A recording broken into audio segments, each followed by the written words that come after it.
Well, I'm going to start the questions out by asking, the state made it legal for UTVs and ATVs to ride on our roads, which I can see in many communities that's a benefit, especially in farm communities. It's created quite an issue in Moab because of the noise. Most of us are not opposed to allowing them to continue to ride on the streets. Our problem is that the state has tied our hands and made it impossible for us as municipalities to make any exceptions. They have to be treated in the same way that any automobile or truck can be treated. Because we could put curfews, we could lower the speed limits. There's many things we could do as a municipality. I've met with our new chief of police and he agrees that we can't do the way the law is written. As our representatives, would you consider trying to work with the law and adjust it so that we could gain some control back in our county? Okay, I'm not real sure about the question per se. I know that we had an issue one time up in Salt Lake City in the avenues of people having motorcycles that had pipes on it. And they tried to get them to put small mufflers on there that would make them a lot quieter. And it came back that the reason motorcycles have louder, they're safer because they hear them, and so, but when they're running around, but if a car comes up alongside of you, a motorcycle, you can't see it, but if you can hear it. And so that was a safety issue, that's the reason that they had louder exhaust pipes on motorcycles, which I had no idea that's the reason that it was for it. But you get these motorcycle clubs and stuff, and they really lobbied us hard to make sure that we didn't make them put quieter things, but that was one of the issues in Salt Lake. And I'm not sure is it the noise issue or just the matter that they're just driving around, or... The noise issue and the fact that they drive through neighborhoods late at night, and at present it can be changed because they can be designed and built to be quieter. But when they drive, just by the way their engines have that constant movement like a lawnmower, they're just loud. Right. And if we could just, as a municipality, do some tweaking and say, put a curfew. After so much, you can drive them on the streets from this time to this time. We've discussed many things we could do to deal with the noise, but our hands are tied. And so if we could work with the legislators to tweak the bill to give us as a municipality the right to do some tweaking with how they manage and they move around our community, we could solve the problem. I think it's a local issue. Now, we could tweak the bill, but I think it's a local issue and it needs to be resolved locally with your city council and your county council and the interface between the city and the county. I was riding home from Salt Lake from the session one day and got a call from a guy that had just moved to Moab.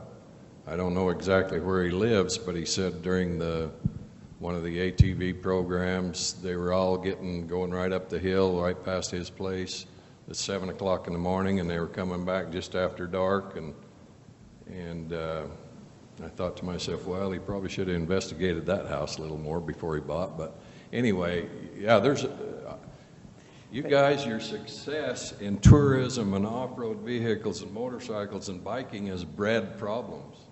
You all know that, but I think it needs to be resolved locally. And we could resolve it locally. That's what I'm saying. But our hands are tied by the state because we cannot make any change to how we treat the UTVs and ATVs. If we put a curfew, we have to put a curfew on all vehicles. We just want to have the ability to treat the UTVs and ATVs slightly different. We don't want to get them off the street. Many people are making good money. It's a good industry in our town. I'm not advocating that, but I am advocating for us, the state, to give back some local control. And I think my comment earlier about getting unified between the city and the county and come to us with the issue and let us address it from the state so that you can solve it locally. And I want to tell everyone, Dave Hinkins has worked very closely with us and has done, was very kind, and he and Chris Watkins both worked with us on the UMTRA project, the uranium tailings mill. So, you know, but perhaps that's what we need to do, is to come and meet with you again and come up with some resolution or some means to address the county. I mean, to address the state. We would be more than happy to do that. Okay, I will follow up. All right, sounds great. Thank you. Okay. Great. Are you ready? Just to add to that a little bit, that's not my question, but the motorcycle noise thing. The motorcycles on my street make lots more noise than the ATVs and the UTVs, which make lots of noise. And I don't have to hear them coming from, you know, half a mile away to know. Well, I understand that, but I'm just telling you what that group told us when they was up there. Salt Lake was trying to run a similar bill as what I'm saying for motorcycles up in, you know, Cottonwood, let's see, Sugar House, up in Sugar House. They were trying to do the same thing to limit the bikes, the times, and, you know, it's similar to what you're saying. In other words, it's not ATVs, it was regular Harley Davidsons or Suzuki's or whatever there is, but it was the same issue, and wasn't much we could do about it as a state, but we'll be glad to do what we can. I'm just telling you that's what was a safety issue, and that we had these motorcycle clubs from all over show up to make sure that we didn't pass that. Well, I just don't think they were doing it for safety reasons. I think they like making noise. Okay, it's just possible. The way they turn onto my street. Okay. My name's John McQueen. I've lived and voted in Moab in virtually every election in the 27 years I've lived here. That, despite the fact that I feel I am not represented at many levels, except for the city and county level, because of gerrymandering of districts. After the last election, I went through and tallied up the votes, the Democrats and the Republicans. I didn't add up the other ones, but in the 4 congressional districts won. And the Republicans took about 2/3 of them, something like that, of the votes. But they've got 4 out of 4 districts because of the pie-shaped things that was intentionally made so that it would dilute the Democratic voting strength. There is Utah for responsive government that is pushing an initiative for the Better Boundaries redistricting, which would be a nonpartisan redistricting. I wanted to know how you felt about those. There's no such thing as nonpartisan. I don't care. You can't take the politics out of politics, and it's our Constitution that basically gives the legislature the right to draft and draw voting districts. And I know that they gerrymander and stuff, but it wouldn't matter who's in power or if you have somebody else do it. Somebody's going to do it to their best interest. And so I just can't see that there'd be any difference. That's the state constitution, I believe. And yes, sir. Maybe that should be changed. There are places in the country that have commissions that are nonpartisan, not, you know. Yeah, and they still gerrymander them. I think that they're the same. You can look and they're even worse. I've seen some of those maps. And I'm not part of that redistricting committee. I've not been on that, and I have no intention of being on it, but it's, you know, you can look at other states and see that there's a lot more gerrymandering than what we do.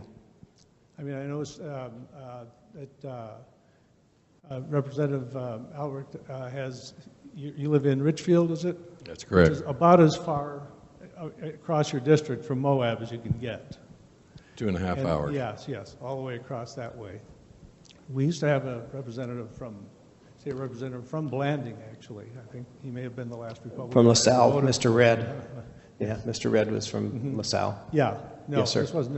Well, I think that if he was red, he would have been from San Juan. I think that initiative will probably get the signatures. There's 3 initiatives. Yeah.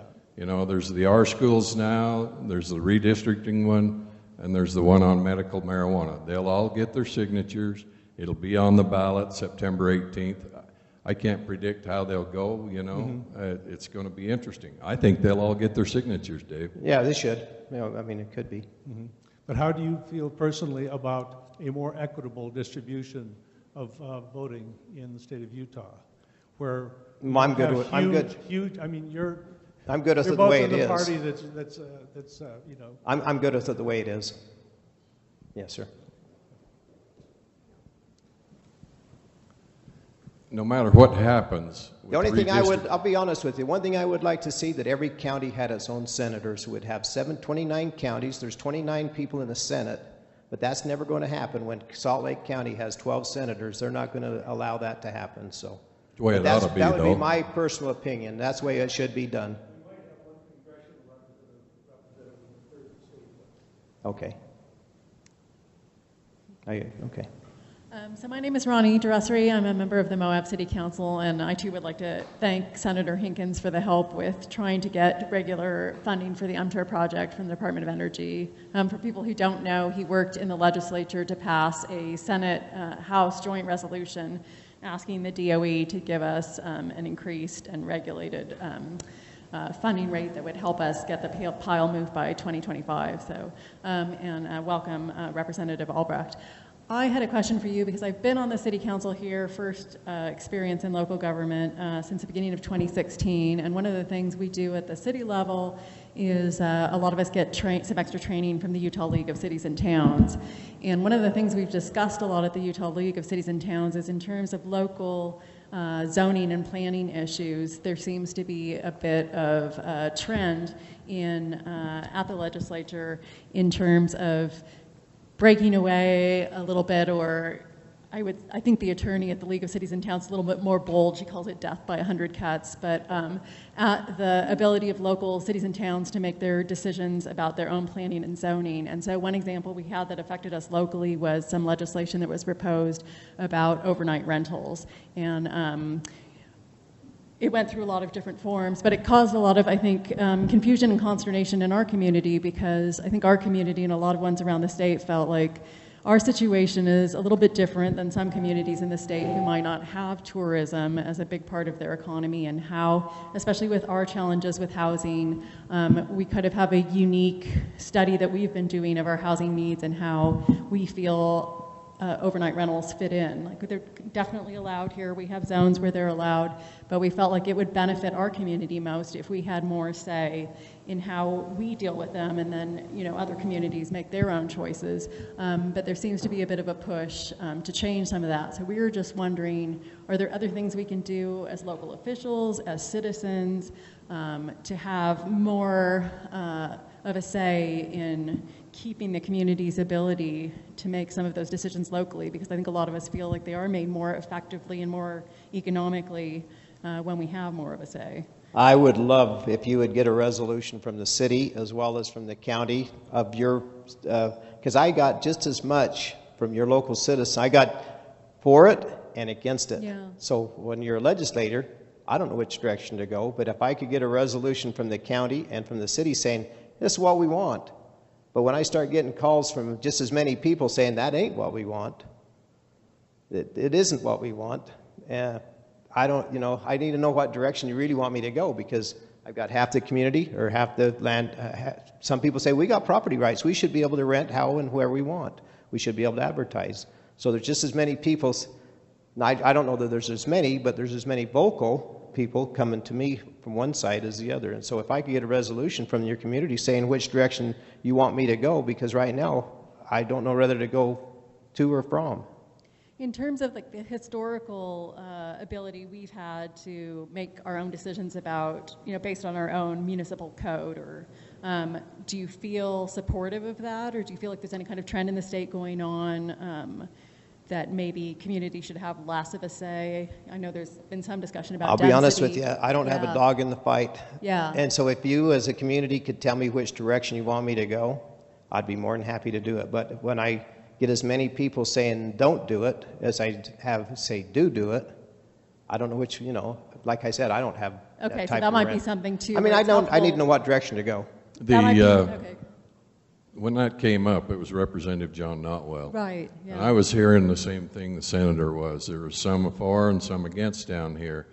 And I just said, look, you need to call the mayor, you need to call the Grand County Council, you need to get all the opinion, and it was modified several times. Yeah, and that made it extra confusing. And St. George, I heard from those folks, even though they're not my constituents, and I heard from Park City folks, even though they're not. So you guys have a unique problem down here. Okay, but it sounds like another example where it would help for you to know that the city and I county are on board. I didn't hear from other counties, and I would have cared less what they had to say, but when I hear both from the same county, some for and some against, I really need to know which direction the county would like me to go. Okay, so that could be another example where it helps with the city and county Get officials. together, Right, you get on got the to get same together. page. If you want, Yep. I don't know which way to go. I mean, it's hard for me to push something. I don't know which direction to push it. Okay, thanks. It is a big issue, though. Yeah.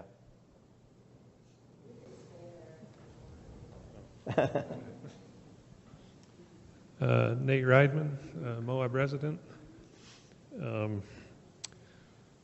Recently, the Essential Air Service contract that was originally designed to connect Moab with Salt Lake City when the airlines deregulated long ago.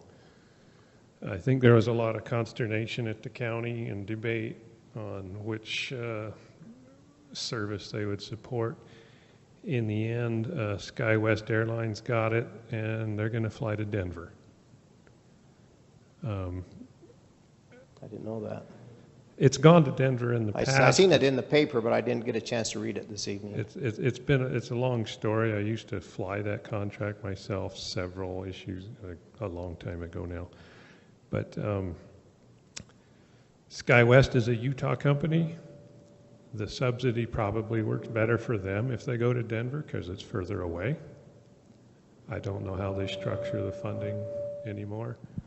But does the state even care if we can go to Salt Lake and back? Yes, we there's do no care. there's no bus service anymore because no one can. No, I seem to care. make I a mean, go of I that. care, and I hope that you guys care. I mean, maybe some of you want to go to Denver, but I would hope to think that you just want to stay in the state to go to Salt Lake. But that's the first I've heard about it. I know I'm not sure who makes that decision. I mean, I guess it was SkyWest, evidently, that once they got the contract, then they changed it. The DOT was involved along with your county council, weren't they? The county council made the final recommendation, didn't they? Okay. The DOT makes the decision, and they do their best to take in the local input, but oftentimes there's not enough providers bidding for these things. The providers that are there are typically bottom feeder. I got a long list of names for them, but SkyWest is a good company, reliable, but we'd really rather just go to Salt Lake City. Yeah. Well, they're good from St. George to Salt Lake. They take care of that. Well, That's where they're based. They're especially a Delta connection, so and Delta's headquarters is in Salt Lake rather than. It just sounds peculiar. All right. Yeah, they are. Okay. Okay. My name's Marcia Marshall, and I thank you for coming to our area to answer our questions. I'm a citizen of Grand County and Moab City. My question is for Senator Hinkins. As you are a representative in San Juan and Grand, will you have any influence or say concerning the Bears Ears Monument? If so, will you be meeting with the tribes that are very concerned about this issue? I don't have any say over it, but I have been down to met with the 7 Utah chapters. I've also met with President Russell Begay, as well as the Speaker of their House in Window Rock. And I'm supportive of the Bears Ears Monument, but being downsized. I'm not in favor of 1.3 million acres, but I am in favor of it being acknowledged, especially for the tribal leaders and stuff like that. But I think it was a little bit overdone. Yeah. Did you want me to answer that too? I don't represent Yes, that. please. Well, it'll be downsized, but Congress has to approve that, right? So that'll be an interesting battle, and it'll go to courts after that. So the answer is way down the road. I think the Bears Ears Monument will be here long after, I mean, the actual Bears Ears physically will be here long after the fight's over and before and after. I don't think it's going nowhere, so I think it's a big fight over really not much, because I don't think there was ever any intentional money to help, you know, if it has a big tourist attraction, which they say that could have, they wasn't putting any money with it that I could see that was going to kind of help divert all the people and stuff that would be out there. So I don't, you know, there wasn't any money coming with it, with the monument status, where like with the state park, you get money to the area, you get rangers and stuff like that. I don't know that they was going to add anything to the monuments. I don't know that for sure, but I haven't seen any indication that they would do anything there to help mitigate the amount of people that would be coming. I was the CEO of Garcane when the Grand Staircase was created, and our transmission lines went right through the Grand Staircase. They said pre-existing rights and right-of-ways would be preserved. And that worked fine for 5 or 6 years, and then it became more and more managed like Arches or Capitol Reef or Zions or Bryce. And rights-of-way become difficult, and pretty soon we were using a $1,000 an hour helicopter to change a cross arm or an insulator on a transmission line. And that's pretty tough on a little 14,000 member co-op.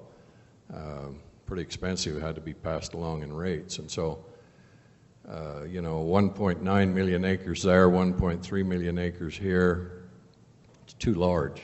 You can preserve what needs to be preserved by smaller acreage, but a lot of it's pinyon, juniper, sagebrush.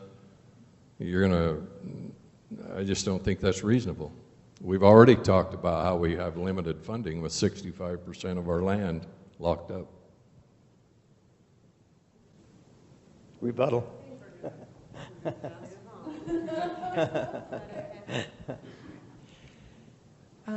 My question to both of you is, I'd like to hear whether you are for the medical marijuana ballot measure that's coming up, and why. You know, I actually voted in favor of medical marijuana. I mean, I think that if that's an option that's beneficial, I mean, I voted for the oils themselves when we passed that as a legislature for children that have epilepsy, and we had people come and testify before and after that it's been very beneficial. And I'm supportive of what the people say goes. I'm not in favor of recreational marijuana per se, you know, but I could support if it was done by a prescription by a medical doctor or something like that. So yeah, I'm in favor of it. Especially for cancer treatments and people that's, you know, there's no other relief. I'm very much in favor of that. Yeah. I am too. When I was on the Social Services Committee, we had several doctors. Thank goodness for doctors, because they know and they've experienced some of these problems. And you know, there's some good senators and representatives that are in the legislature that have their own practices, and they've seen what happens. And so I've talked to every one of those, and they're supportive as long as it's controlled medical marijuana.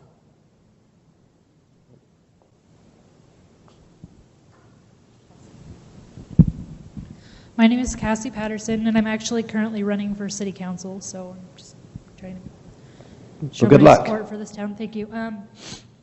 In regards to the UTV noise in town, there has been a campaign created called Throttle Down in Town, and I was curious if you guys would be interested in maybe introducing that at a state level as opposed to creating yet another law. I would be. I mean, you know, it's just like our fireworks. You know, you introduce a little bit and people take advantage of it. You know, they're not. Are they speeding through town? I mean, is that not regulated by? Is it speeds, or I don't understand? I guess the issue so much. Could you say that again? The faster they go, the louder it is. Right. So they hope that maybe kind of pushing them to slow down, it'll mitigate the noise a little bit. So, like, you know, if you go to Montana, the speed limit used to be unlimited during the daytime, but at night it was 55. The speed limit was 55, especially if you use a semi. But during the daylight hours, you could drive as fast as you wanted. But would you be able to I don't know, implements a slower speed limit at nights, or which would be applicable as to all vehicles, which is safer. And, you know, if it's not that big of a town to where, you know, especially, you might not be able to do it on Main Street, but some of these side streets, it's not well lit, because it'd be safe. Not only, it wouldn't be discriminatory to anybody, because even cars would be safer, and little kids running around.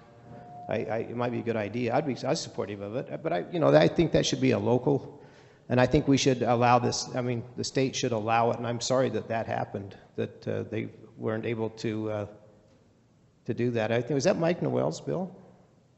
Yes, it is. Okay. In Richfield, for example, we host the Rocky Mountain ATV Jamboree every year. People come from all over the United States and the world, for that matter, to ride their ATVs on the Paiute ATV and the Fish Lake ATV trails. They do the same thing over in Fillmore. We haven't got a problem, but I can see your problem, because Richfield and Fillmore are spread out. You folks are confined. Your housing, your businesses, your Main Street, that's why you need a bypass around Moab. But you're confined by the river, by the ledges. You got a problem, and but I do think it needs to be controlled locally. Agree on a city and a county. I'm sorry that the state took your ability away. I mean, I didn't realize that. I mean, we didn't realize that, especially for that type of a thing. I thought it was because was more or less because of the licensing part of the vehicle more than it was the. They have to be street legal to be on the street. Okay. So they have to be street legal. Yeah. Pamphlets all over town that show that there's what it takes to be street legal. Okay. But what we would like to do as a municipality is just have a little more control on The speed limit or something, maybe, yeah, or like, whatever. They have to only, or they after can only hours, or after dark. hours, or you can't. That's what we would like to be able to do. Okay. Hey, good to see you. When did you get here? Wait till you get a microphone here. They want us old people are hard of hearing. They're just really, really, really loud. Okay. Like, they don't have mufflers. I think it's because the engines are not that powerful, so I don't know exactly the reason, and so they echo through the town all the time. So it's a pretty big deal, and it wouldn't be a big inconvenience to have a few rules about them, because the town, as you said, is not that big. It's not going to take them that much longer to get across town. But they interrupt during the day and night all the time, and because they go in packs, it's like you could be inside an office building and not be able to talk on the phone if 20 of them go by at the same time. Well spoken by a bicycle person. Yeah, that's right. No, Ashley and I are good friends. We were on the BLM State Advisory Board, so, point well taken, though. I have a question that was submitted to... let me ask the question that was submitted, and then we'll keep going. And it's got 4 parts, so I apologize. Thank you for being in Moab tonight and participating in this town hall meeting. Because Moab is split between House District 69 and House District 70, and Senate District 27 spans such a large portion of the state, it often feels like Moab has no real representation at the state level. Similar to what you were saying.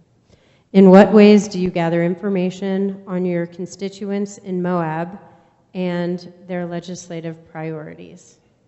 Is the first part of that question. Well, we try to keep in touch with our county councils and our city councils. Dave, especially during the legislature, you guys are great to come up and participate, and we encourage it, not just as your community leaders, but as individuals. We have Dr. Carlson, we've had a lot of your school districts every week. In fact, you have representatives from the Utah Education Association and things like that, and we encourage it to get a hold of us, and that's why I give you my cell phone, so that you can get a hold of me and text me or whatever you'd like, because we're happy to see rural people when we're up there. We've been citified for 45 days, and that's all we're surrounded by is people from the city, and it gets pretty monotonous because they all think alike. We like to have our constituents come and say hi to us and to see what's going on. We encourage it, and we really enjoy meeting you. So I try to answer every email, text, or phone call within 24 hours. I've made that my goal. Sometimes that's a little difficult, but I do it. A lot of you have contacted me, and I've gotten back to you. One thing we did do with urban legislators is we put them on 3 buses this year and took a tour out through rural Utah. Maybe the next one will come over here. We were here 2 years ago. But what needs to happen, and it's interesting because I would get up on the floor and tell my rural Utah story, and our best exports are kids, and so on and so forth. And until you get them down in rural Utah and experience the problems, all they can think about is the Wasatch Front. And it was interesting. The last night we had a dinner in Gunnison after we'd toured the prison. And the Speaker of the House, Greg Hughes, come up to me and he said, "Carl, I have learned so much about rural Utah. When you rural guys get up and speak, I think, oh, yeah, sure. But now I know. Now I believe you." And I thought, well, gosh, I was honest before, you know. But they don't understand rural Utah till they see it. They don't know that kids travel an hour on a bus or 3 hours to a football game on a bus or any of those kind of issues. They cannot fathom it in their head till they see it in reality. Well, I just have a yes or no question follow-up. Will you commit to holding at least one public meeting in Moab before each legislative session? Oh, of course. We'd be more than happy. In fact, you know, if you'd have it in January, anytime in January, the last week, we'd be more than happy to come down here. I mean, we're tickled to death to do it. We want to hear from you. And especially a big group like this, you know, we do come down. I mean, a lot of them, they always invite us to their Lincoln Day dinners and stuff, and so I know that it's kind of a partisan thing that we come to a lot of that. And but you know, we're not just down here for campaigning and stuff like that. I mean, I hope you know that we do come down here, and sometimes we don't meet with, but we'd love to do this. I mean, we're more than happy to be here, and we were anxious to do it when you notified us that was more than excited to be down here. So thank you. Just get your priorities on a sheet of paper, and the city agrees and the county agrees. Good luck with that. Yeah, I have a question about, you know, we've had a big increase in tourism here in, say, the last 5 years. There's a lot of unintended consequences of the tourism. And one thing I see personally is, you know, we have all these new hotels, but, you know, we're not getting new restaurants. And good possibility is that's because of Utah's liquor laws are a lot different from other states. So is there any remedy to that that you would see? They've changed liquor laws quite a bit. I mean, you don't have to come in with a brown paper sack anymore like you used to. So I'm not real sure. I know they're limited on the amounts. And is that what you're thinking maybe, is that there's not enough of them for this area? But I do know that if they have, like, and it's kind of being discriminatory, because I think it chains, like if you're a big chain, like, I don't know what ones would be, but I think one kind of cut, but I'm not sure if it's each premises or not, but yeah, I'm all for it, but it goes by population the way our Constitution is. You know, after so many people, they issue so many licenses, but I understand on a tourism town like this, that could be a big issue.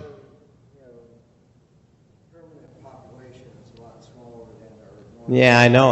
But when you talk about having 1 million visitors a year, that's a whole different story. Yeah, I can see that, and we might be able to see if we can't get an exemption for Grand County. You definitely need that's a great idea, actually. Yes, sir.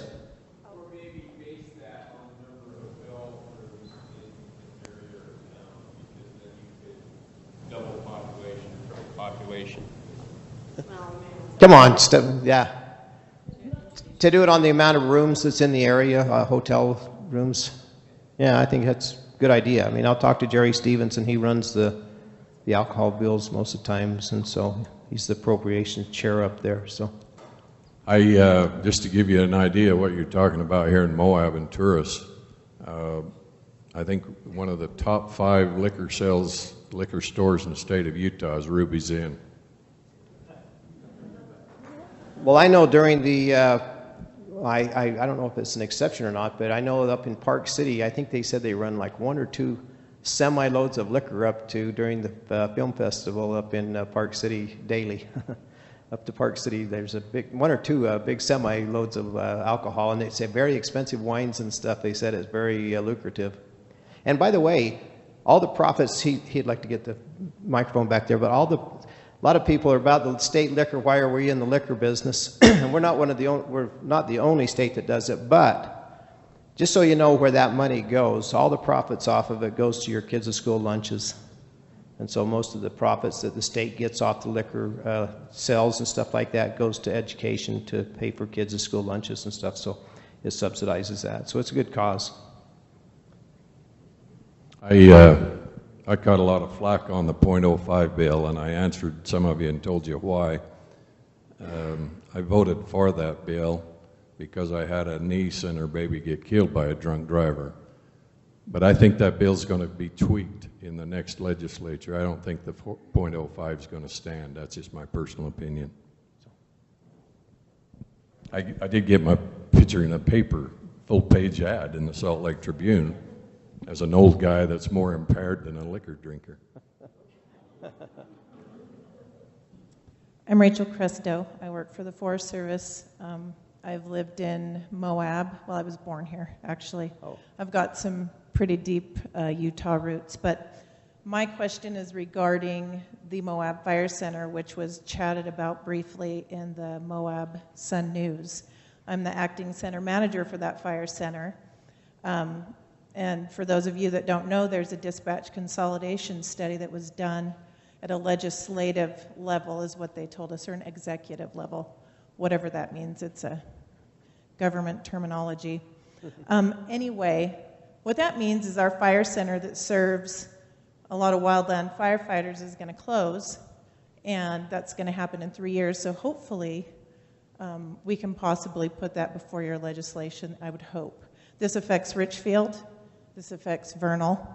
And so my question was, what do you think can be done to prove that it's a bad idea? I'm sure you guys have just heard about this.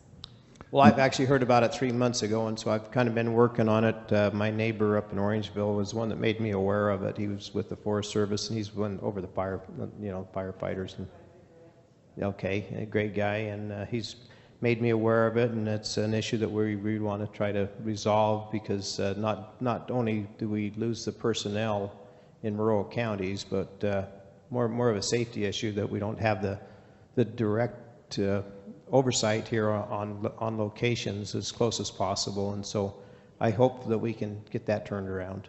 And I'm very supportive of keeping the 3 dispatches in place because I don't think the savings will be, well, even if it is a little bit of savings, it still doesn't justify the safety issues that could be the end result. Well, the decision, because it's so far out, they don't even have, I'm projecting, can you hear me?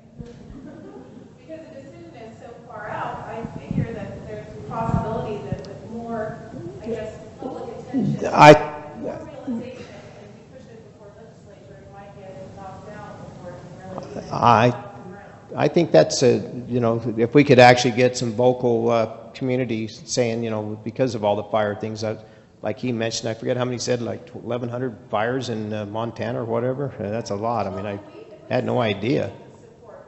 I know, so they're gone a lot, yeah.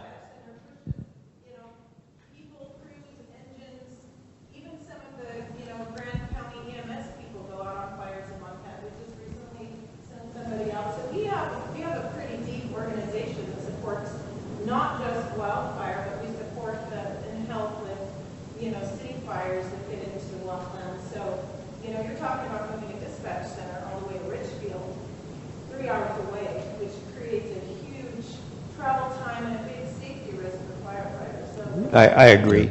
I didn't know anything about this till I got a letter from one of your constituents here, my constituents in Moab. So I did a little checking with the BLM fire guy in Richfield, and then I called the Cedar fire guy. And from what they tell me, the state was involved, the BIA, the Forest Service, the BLM, the Park Service, the state of Utah, and state lands. And the recommendation was to have a Northern Utah dispatch in Salt Lake, the Color Country dispatch in Cedar, and the Richfield dispatch, which Moab and Vernal would go into. But there's supposed to be some meetings, October 24th and 5th. 23rd. Okay, to adjust possibly boundaries. And implementation wouldn't take effect till 2020? Okay. Well, I managed a co-op that had 16,000 square miles, all the way from boundaries of Richfield to the north rim of the Grand Canyon. And I can tell you, if you don't have people in critical areas, you got a problem when a problem arises. I mean, I guess you can dispatch from anywhere, they say, but the personnel that know the geography and the terrain and the roads and all of that type of stuff is pretty important when it comes to a fire. And fire seems to be all over all the time now. So yeah, I'm open to more study and maybe change the state position on this. We need to look at it in natural resources. Did you want to come up and?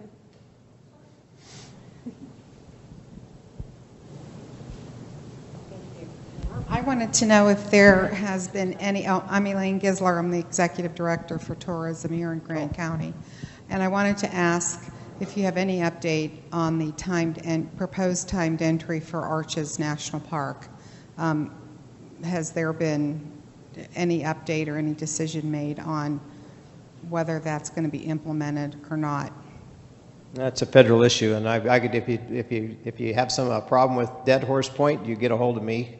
We have a little bit more say over state parks, but the Arches, we don't have any. I wouldn't have any idea. Okay. They don't consult with us at all. So they're not. They don't make you aware of what's happening. They don't. They don't us. No. And now that Congressman Chaffetz isn't around, he would kind of give us an update. But until he gets replaced, we're not getting very much knowledge of what's going on at all. If it does get implemented, that means that there'll be timed entry from January through December for people to book their reservation to come into Arches. So we're anxiously awaiting to see what the decision will be. So, okay, thank you. I'm not any help, but I'll do what I can to find out about that. Thank you. We don't hear much from the feds on those things. Sorry. We were able to appropriate $2 million, though, when they closed, when they had the shutdown last time. They shut down our federal parks, and the state was able to step forward with a couple $1 million and keep them open. So that's the only thing we ever got notified. The governor told us to appropriate some money.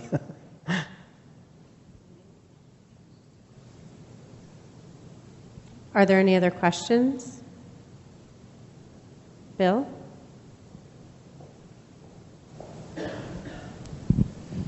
It looks like we're about done with the questions. What we learned here? We learned that they need more information from us, and we learned a lot about what they think about things. So we learned we need to exchange more information. We need to participate more. What we can do now is encourage people who were not here to listen to the recordings of this that'll be on Facebook and in the library in a few days, as well as the campaign assembly from 2 weeks ago. We hear so much about representatives won't hold town halls.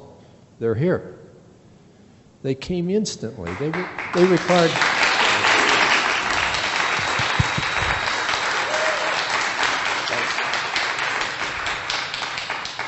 They both basically said, when do you want to do it?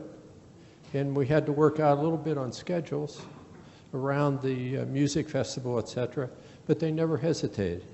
Actually, I'm going to spend tomorrow on the music festival. Okay. Well, maybe that's why they came. Change it.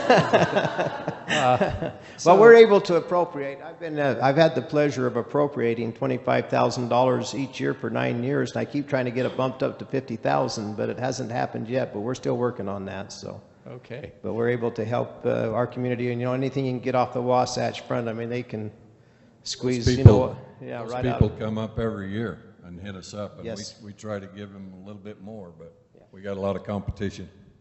And so remember, tell everybody we need to do this before the next legislative session.